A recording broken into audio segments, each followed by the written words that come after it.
everybody. Welcome to the Hallmarkies podcast. We are really excited today to be introduced to one of the newest members of Hope Valley. We are talking with Amanda Wong. And Amanda, thank you so much for coming on the podcast. Thanks for having me, Rachel. As Rachel said, I am Amanda Wong and I play Mei Sou in When Calls a Heart season 9. Oh, this is so exciting. Well, since this is your first time on the podcast, why don't you introduce yourself to us? Tell us how you got inspired to get into acting. It's so funny because I grew up with a household in a multi-generational household. I kind of bonded with my family members over films and series and things like that. And it was a really special thing that we shared. But despite this, I never really thought about acting too much because I didn't have any family members or friends or anyone in my immediate circle that was in acting. And I actually went into journalism first. So I have a master's in journalism. And while I was in Hong Kong doing my master's and I was working there as well, my friend got scouted on the street to do a commercial. And then she was asked to bring in some friends. And I was one of the friends that she brought in. And we booked the commercial and we did a commercial together. And that was my first foray into acting. How were you in Hong Kong? Did you have friends and family there, or how did you end up going to school there? So I actually got accepted into a grad school program in Canada as well. But my mom, she was born in Hong Kong, but moved here when she was quite young. And she's always felt like a kinship to Hong Kong. She's got lots of friends there. And so she said that she would prefer if I went to HKU instead of the school out east. And so that's kind of how that all happened. It wasn't deliberate, but my mom really played a huge influence on that decision. Yeah. Wow, that's cool. Did you speak Chinese? Yes, I do speak Chinese, but I do speak Chinese, but we're educated in English. So it was a lot easier that way because I can't read and write as well, but I can obviously speak English fluently. So the first role you ever did was in a commercial then. What about how you made the transition to actually doing TV work? And how did do you remember the first role you ever got on a television show? So I do. Okay, so how that all happened is I was taking a break from work. I worked in financial news at Bloomberg and at Bloomberg in Asia. And I told them that I would take 6 months off because I wanted to travel the world.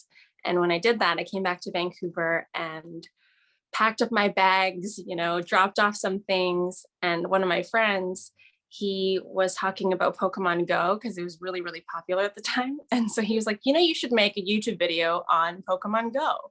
And we were just joking around and we kind of like quickly wrote up a script and we filmed it that week. And that was sent to an agency and the agency reached out and asked if they could represent me. And that's how I got my agent, and they're amazing, wonderful. And I just really lucked out with that. And then because of that experience, another friend had seen my YouTube video, that the one on Pokemon, and he got a grant from TELUS to make a web series. And so he asked if I could be a part of it in an acting capacity and also to assistant direct. And that's how I got into acting. That was my first role. That's really cool. Wow. Who would have figured Pokemon Go? Yeah, totally. Start. That's great. So your first role with Hallmark was on Bottled with Love, which is definitely a fan favorite. Yes. That's a pretty fun one to get your start in. Yeah, absolutely. I feel like partially like akin to the old school kind of rom-coms where there's a letter that's written or those kind of like little switch ups and stuff like that. I really like it. I love watching romantic movies and Hallmarks and feel goods and that one I read the script and I was just like, this is so lovely. It's so lovely. I was just beaming the whole time and so excited about it. And of course, the 1 and 2 are just like so nice and everyone's so friendly and everyone's very welcoming, especially when you're starting out. So Andrew Walker has been great to us. He's been such a friend of the podcast. So and he's been on When Calls to Heart as well. Oh, that's right. Yeah, he has. That's true. In the earlier seasons. From USA Today's best-selling author Jenny Hale comes a story about second chances, family bonds, and finding out who we really are. Butterfly Sisters is the perfect escape for fans of Susan Wiggs, Rand Thane, and Susan Mallory. A heartwarming story that will have you laughing, crying, and rushing to those you hold dear.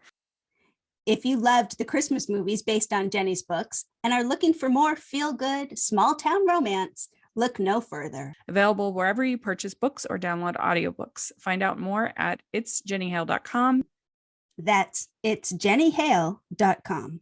Then you were on Mystery 101, and remind me what you were on 2 of them. Were you what was your role in those? So Mystery 101 was my first recurring role. And in that my name is Holly Chen, and Holly owns a cafe called Holly's Cafe, and she's Jill Wagner's best friend. And yeah, that was my role. And I got to work with Jill and Chris and of course Preston and Sarah, and everyone's just also very friendly. And Chris is hilarious, as I'm sure you know. Yeah. Oh, the best. We've had, it feels like everybody in that whole cast we had on our show. They're so nice. Yeah, they're great. Yeah. And we kind of joke with Jill because we have the same last name. We're both Wagners. And so I say that she's my cousin. I like that. Claim her. Also claim Jack too. Yeah, that's right. Yeah, that's right. I know. We need to, and Lindsay Wagner is also in Hallmark. Nice it's Hallmark a family affair. Yeah. So you were in Raise a Glass to Love with Laura Osnes, who we love. She's great. And the director of that, we've had on, and he's great, David Weaver. That was a movie that when I first heard about it, I was like, oh, that does not sound good. But it really won me over. It was very charming. It was so charming. Yeah. I'm sure you also know this, but Laura is just a gem of a human being. She, to me, seems like a real life Disney princess. She's always just so friendly and warm and happy. And even the day that we met, we immediately felt like best friends. So it made acting with her so easy. Yeah. Super nice. All right. So had you heard about When Calls the Heart? Did you know about it before the role? Absolutely. I think any actor in Vancouver has heard of When Calls the Heart, and I would wager would want to be on the show. It's it's notorious. Everyone knows it's the best show to be on. I don't think there's any question about it. So did your agent notify you about the role, or how did that end up happening? Yeah, so she let me know, and she sent me the breakdown, which is a little description on the character and things. And I just felt so touched that there would be an Asian character in it. And it wasn't even like a vanity thing. I didn't even care if it was me. Just the fact that there was one was so meaningful. And, and the description of what she can do, and which I don't want to say because in case it comes up later, I was like, oh man, I can do that. And it just seemed like, a lot of things that I've done in my life was really coming into fruition. You've seen me on the horse, obviously, so I can mention that I've gone horseback riding in Mongolia when I did my travels. So it was like just this random serendipitous coming together of certain like skills that I'd had, and just a random set of skills that I've had. So I just felt like, it was kind of cliche, but like a little bit meant to be. Well, you can tell us a little bit about Mei Sou. That won't be spoilery about her kind of character and what's one of your favorite things about her? My favorite thing about Mei is that not only is she intelligent, but she's like tenacious and courageous, and just she just has a lot of good qualities. And I'm not saying she's perfect, because no one's perfect in life, and she's definitely got her set of flaws. But I think that the way that John Tinker, our showrunner, wrote her, she is a very fleshed out human being where she has flaws, but in the depths of her heart, she's a good person, and she loves animals, and she likes to horseback ride. She's kind and friendly and warm. So I like that about her a lot. And what is her job in Hope Valley? Ooh, I cannot tell you what her job is. Okay. Because it's one of the reasons why she comes into town. Okay. All right. Okay. Well, they've made it abundantly clear in the press and the promotions that you're going to be working a lot with Kevin McGarry. Is that fair to say? Clear. Yeah. So I can say that I do work with him quite a lot. Yes. So what was that like? Oh, okay. I keep saying, as you know, and I know you know, but I'll say it again. Kevin is just talented, charming, funny. Yeah. He's a gem of a human being to work with. He's so entertaining. And, sometimes these shoots go for a long time and it's 1 a.m. and he's still cracking jokes and he's just got this youthful like optimism and energy and just always like so witty and sharp. I really, really love working with him. I asked Erin Krakow who was the biggest goof on the set, and she was not very forthcoming in her answer. But I'm feeling that a lot of those guys can get pretty goofy. Oh, they're all so funny. Kevin is hilarious. Ben is so funny. Rothgar, Viv, all of them. I can't name one who isn't just like a wonderful, wonderful human being. Very good, very good. Do we get to meet you right away, or is it a little bit into the season? So the promos show episode 1, so I will be in episode 1. Oh, great. Okay, good. What was it like being the new kind of cast member in a show that's on a 9th season? Is that what was that like? I think that because it's gone on for so long, everyone knows what it's like to be new in town. Mm-hmm. And I think that when you go to a new workplace, when you go to a new school, there's always those like, I hope people like me jitters. But that was quickly washed away. I walked on the set, and even before I walked on the set, Erin Krakow sent me an email welcoming me. And then the first person to greet me was Ben Rosenbaum. And he was just like, hi, my name is Ben. He's just so friendly, like that real warm, like Southern hospitality, just like so friendly. Viv wasn't even working that day, but like he was on because of it, on set because of his kids, and just so warm, so friendly. And because him and Natasha were on last season as the newbies. So they were just so welcoming and so friendly, and they really embraced me and as a part of their family too. And everyone has been ridiculously kind. That's great. Yeah. So what does it mean to you to be the first Asian regular cast member on Hope Valley? It means so much to me. I think that even if it weren't me, I would say it's such a huge honor for whomever. And I think that because representation is so important in the narrative these days, and especially with all the things that are going on in the media, I think just it's nice to see yourself represented in film and TV. And growing up, I never really saw that, because in period films, you don't really see an Asian person. Where are they situated in this world? And so it means a lot. And I think that when you see more diverse faces and you see them as real human beings with flaws and also positive attributes, you really get a sense of we're all kind of the same. And when you see the similarities between yourselves and others, then that's when like the hatred and the spite and the bigotry, all that goes away. Yeah, we've come a long way. I mean, if you think back in the past, John Wayne at one point played Genghis Khan, which is just ridiculous. Yeah. Even movies from 10 years ago wouldn't fly anymore, which is so crazy. Yeah. Well, and I like the fact that I feel like we have we've been able to embrace sort of blind casting. Like, it doesn't necessarily have to be 100% historically accurate to what, because I mean, a show like a show like When Calls the Heart isn't particularly accurate anyway. So who cares? Yeah, absolutely. Yeah. I was actually pretty apprehensive and nervous about that, but everyone's embraced me with open arms. Like all the fans have been just so kind, and I've not seen anything negative, and maybe there is, but it's been very, very warm and welcoming, and Hearties are great. Yeah, and I think you got to give a lot of credit to this whole thing to Hamilton. I think that is a big thing that just became a phenomenon, and people stopped caring about that. That it was just became part of the story. It added kind of adds another layer to the story. I think so too.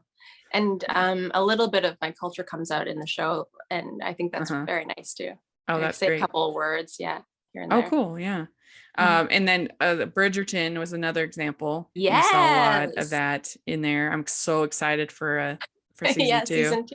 I binged Bridgerton in a weekend. It was bad. I was staying up till like 7 a.m., sleeping for a couple hours, and then going right back at it. It was not so good, but I really enjoyed it too. I did the same thing. Every year I have like a series that I will watch while I'm taking down my Christmas tree. That was the one. cleaning up, cleaning day. Yeah. And that was, I got started doing that. And that year I did that. And last year it was an anime show called Arcane. Oh, I loved Arcane. Oh, right. It's so good. It was so good. How could you be distracted and putting down your tree during it? It's like amazing. I felt like the storytelling was so concise and it was so excellent, and just there was no empty space in it. I was enthralled the whole time. Yeah, it's the perfect show to binge because you do not want. If I had to wait a week in between, no. I agree. Very good. So you get to spend, according to the show notes that I read, you get to spend a lot of time with Flomo, our friends Florence and Molly. So that sounds like a lot of fun. Oh, yes. Those ladies, like, they're not very similar to their on-screen characters. I feel like they're not as gossipy, but yeah, they're wonderful. Like, Loretta was actually one of my first acting coaches. So she really?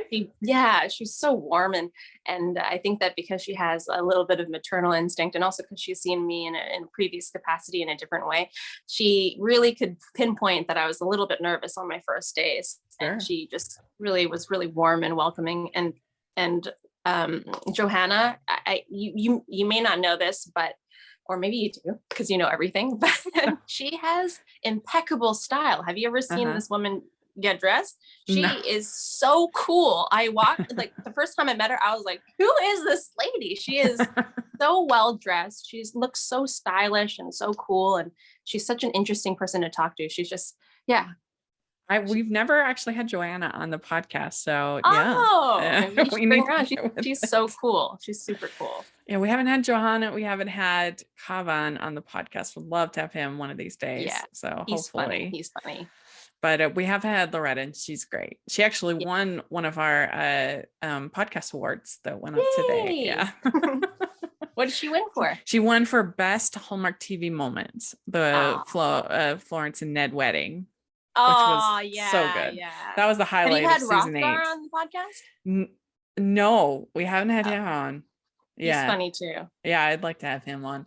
But yeah, that was, to me, the highlight of season 8 was the wedding. It was so fun. So cute. Yeah, so cute. And then when they made him the inventor of the Band-Aid, that was hilarious. Yeah, he's so funny. Yeah, he does a little bit more inventing in this Oh, season. yes. So. Good. That's what I wanted to hear. That's good. Wow, this is on a different tangent, but I read on your IMDb that you have a world record. You have to tell us about that. I have a Guinness Book of World Record. Yeah. So when I was doing my grad schooling, my mom, my brothers, and my sister-in-law came to visit me in Hong Kong. And then we hopped on a cruise and just did a little small cruise to like Taiwan. And while we're on that cruise, the cruise organizers had decided that they wanted to break a Guinness World Record. And we were like, okay. So we all showed up. Everyone got a little square, maybe I would say 3 by 3 inches. And we just painted by numbers with fingers, our little square, and together it amassed to being this huge jungle painting. And we got the Guinness Book of World Record for the largest group finger painting in the world. Nice. Did they give you like a certificate and stuff like that? Yeah, we got a certificate. We even got a medal. No way. Yeah, that's really cool. That's a good perk for a cruise. Good idea. Right. I think it was like there was like a bunch of school students that were on it, and I think maybe the kids in school did it. Yeah. That's cool. And so random, right? Yeah, well, it'd be perfect because whenever you play, like I have never. Right. No one would ever lie. You'd be set. Yeah. I'm actually so terrible at that game because I'm so bad at lying, and I'm like, I can't think of my lies, and because you always have to place them like in an inconspicuous spot, the 2 truths and a lie. Yeah, I can do better now because I've interviewed so many people that I can bring that into it.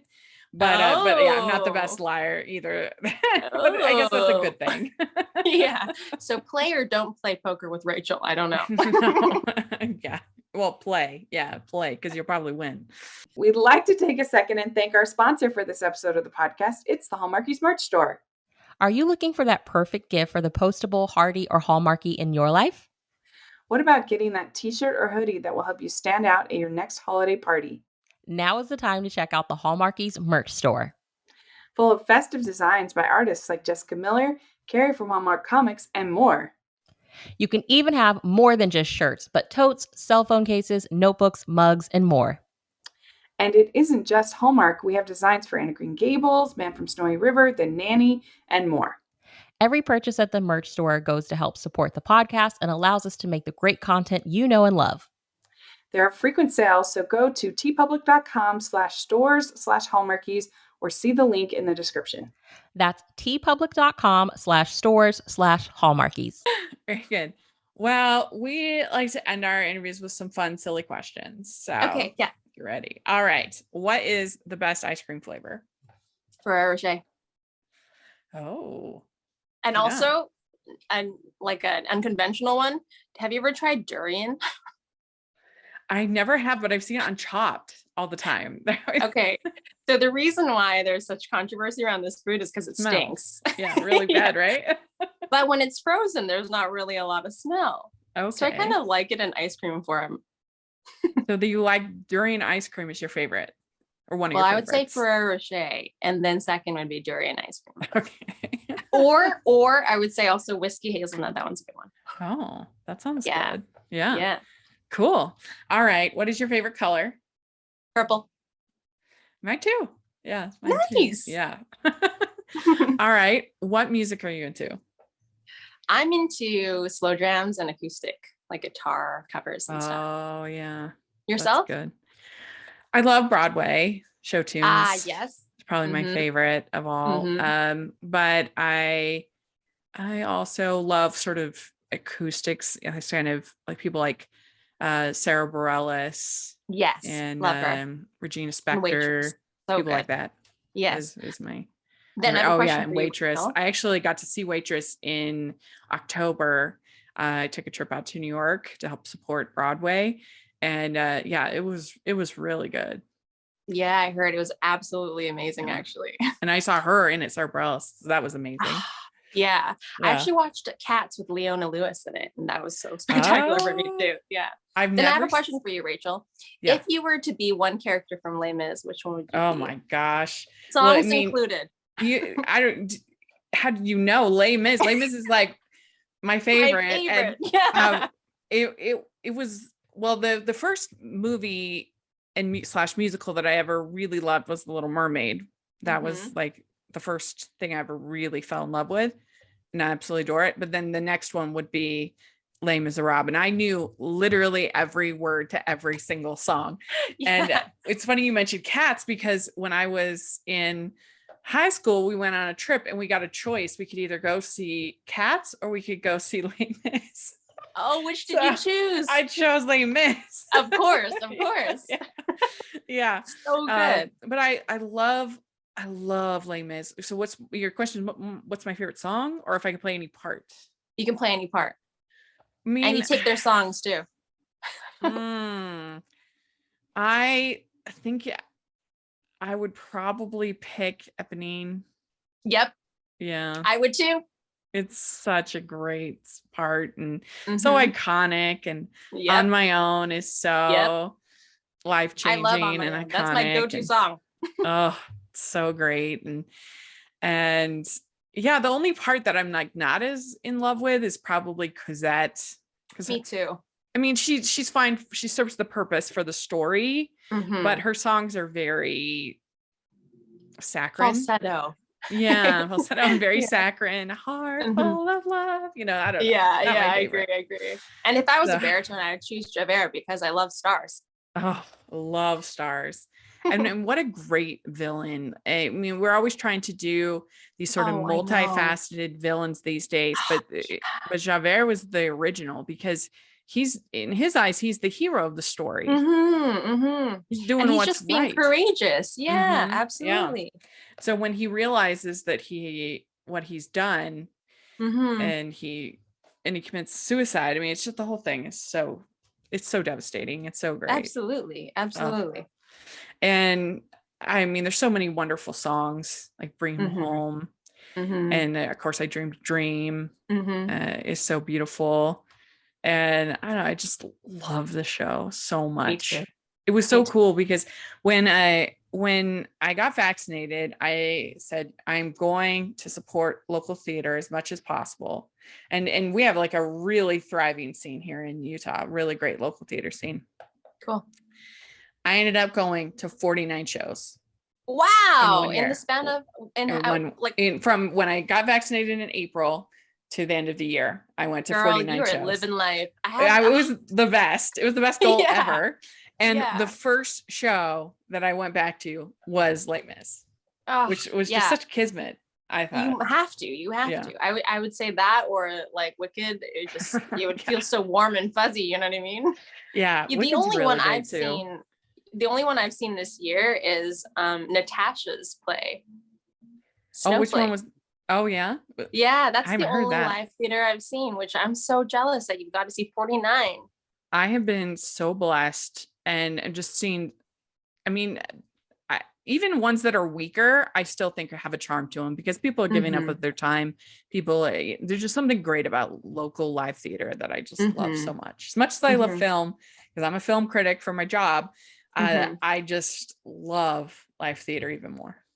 Yeah, I think it's the element of like watching someone do something they're passionate about. Something Mhm. so addicting about it. Yeah, I actually this week I went and saw Legally Blonde at a local theater. Oh, Fun. it was amazing. It was so Fun. great. Anyway, but yeah. All right. What is your go-to date night food? Sushi. It's easiest to Yeah. eat. It's clean. Second date though, hands off. I would Yeah. probably, you can eat messy and you can eat Yeah. whatever you want. Go burgers, get pasta all over your face. But first day, you got to be polite. Yeah, that's accurate. But there was a Hallmark movie a couple of years ago where it was Jessica Lowndes and like she goes on a blind date and the guy takes her to a rib place. I'm like, what are you doing? Exactly. The worst. Or it's a good icebreaker, I guess. I don't know. I guess that guy could think of anything worse. You have to get sauce all over you. Yeah. It's like flicking in your face and stuff. Yeah. And sushi's a great choice because it is kind of a little bit dainty. And you hopefully won't get anything on your exactly. dress. And then you do the old switcheroo by second date and be a mess. Yeah. We'd like to take a second from this episode of the podcast to celebrate our sponsor of this episode, and that is the Hallmarkies Patreon. Do you love Hallmarkies podcast? Do you want an inside scoop into what happens on the podcast? Do you want early access to episodes and loads of cool perks? Now is the time to become a patron of Hallmarkies podcast. By becoming a patron, you get to access our patron Facebook group. You can request episodes or even be a guest on the podcast. And most importantly, any patron can join our monthly movie watch-alongs with stars like Paul Campbell, Natalie Hall, and more. It's as low as $2 a month to join in and become a special part of the Hallmarkies family. Please consider, and we will love you forever. Go to patreon.com/Hallmarkies. That's patreon.com/Hallmarkies. Your go-to date night activity. I really like going for walks, but if it's like kind of whenever, whatever, I would say comedy club or maybe a bonfire with s'mores or something. Oh, I love that idea. Yeah. Yeah, that would be a really good date because you want to get cozy. And it's just look at stars. It's romantic. Yeah. That's a good one. Nobody's answered that one, but it's a good one. All right. What do you like better, dogs or cats? Dogs. Yeah. All right. I grew up with Rottweilers. Oh, yeah. Yeah. Cool. Very big dogs. Yeah. It's kind of scary dogs, but I guess once you get used to them. Yeah, they look very aggressive for sure, but they are very soft. They're just got sweet temperament, really good with kids. Yeah. Cool. What do you like better, beaches or mountains? I love them both, but I would say beaches. I love swimming. Yeah. Me too. All right. What would you rather be in, a fancy dress or sweats? fancy dress. Yeah. I feel like now all of us that we've been stuck inside for 2 years are like fancy dress. Yeah. That means we're going somewhere. Yeah. You know? It's an occasion. Yeah. I'm so excited. I'm going out to LA on Friday of this week, and I'm going to be in the Hallmark. I'm going to be in the Hollywood Critics Association Awards. I'm going to walk the red carpet. I'm so excited. Do you have your dress picked out? Yes, I have a dress, and it was really hard for me to find a dress because I have to have one with sleeves. And but I did, and I really love it. So you have to send me a picture. I can't wait to see it. What color is it? It's black. Nice. But yeah, it looks good. And then I have some clip-on sparkly earrings to go with it. Pretty, it has kind of it has like a stiff collar, and and then I have a sparkly bracelet. Nice. So it's gonna be fun. You are living your best life, Rachel. I'm so jealous. 49 shows. You're watching that man soon. You're going to LA. You're just living my best life. I'm very, very blessed. I'm very blessed. That's awesome. But yeah, I love going to the beach. I love getting dressed up fancy. I know it's just so fun.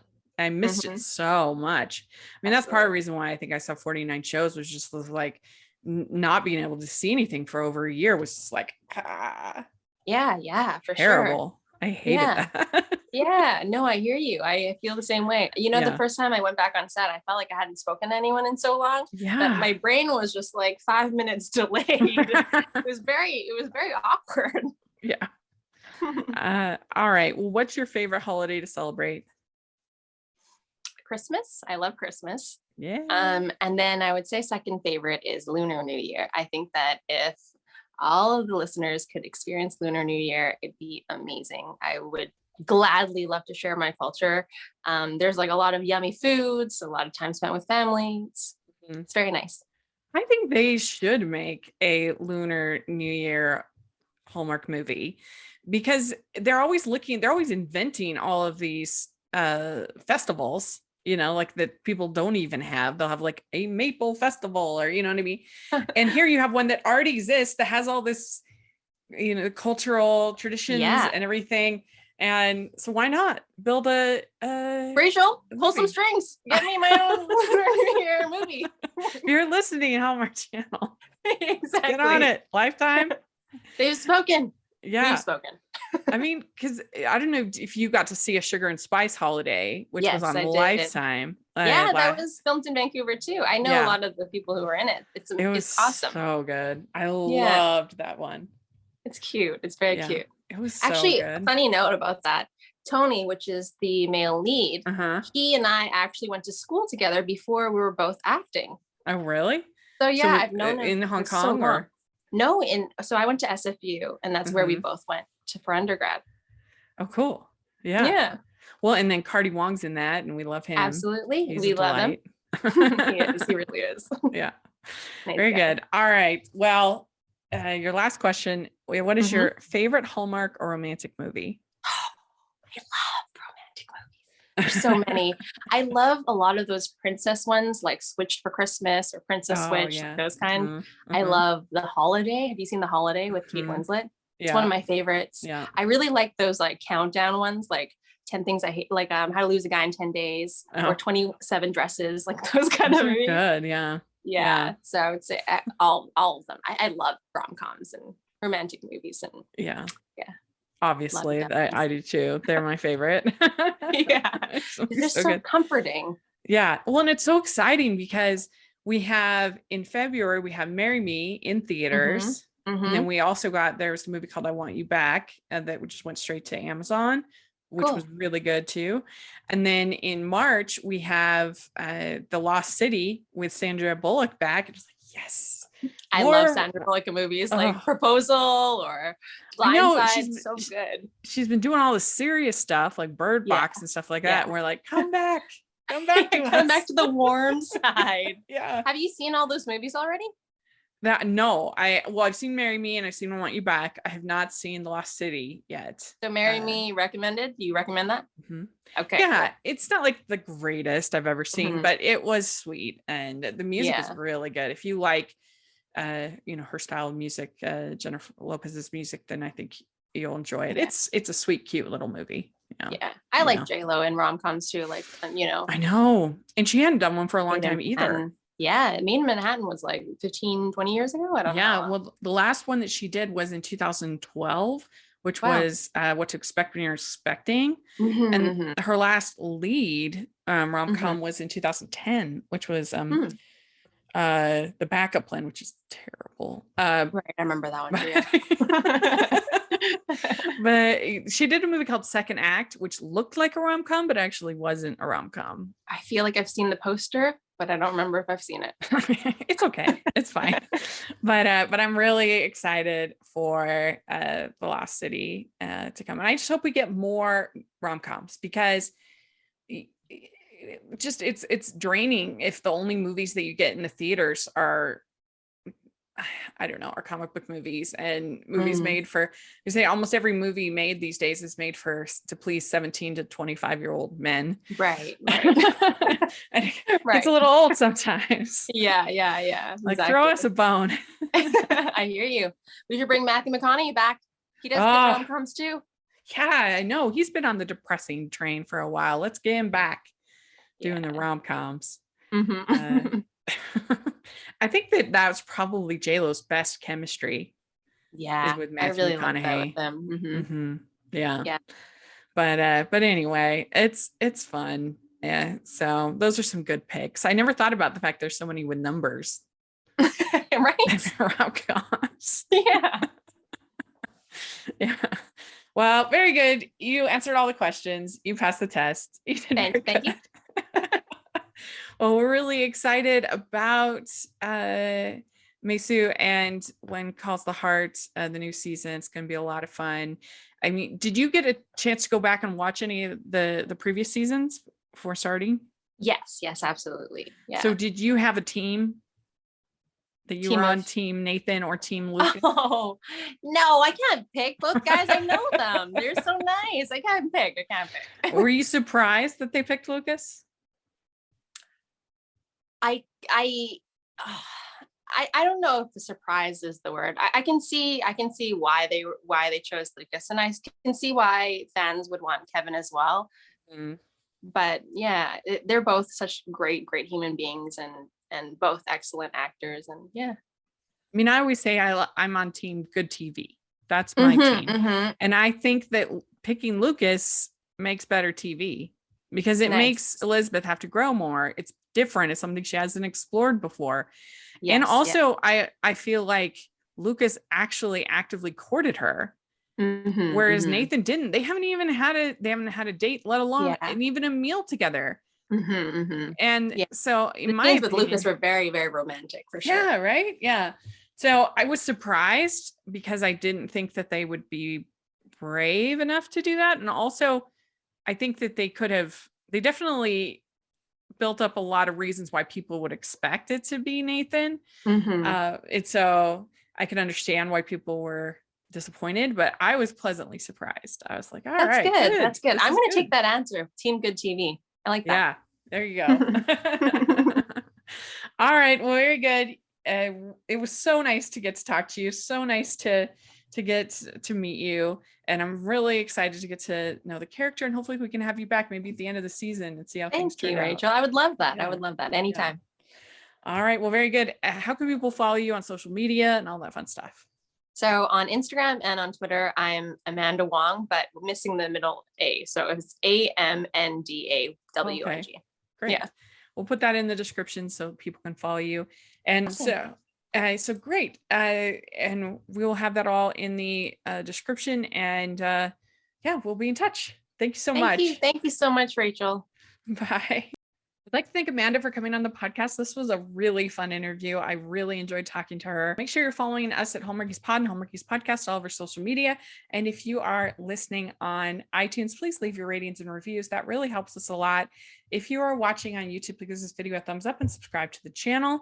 That helps us a lot. You can find me at Rachel's Reviews, all of our social media, iTunes, YouTube, and on Rotten Tomatoes. And also check out the Patreon group. It really helps us a lot. And also we have our merch store, which has tons of Hearties inspired merch. So take a look at that. And thanks so much, everybody. We'll talk to you later. Bye.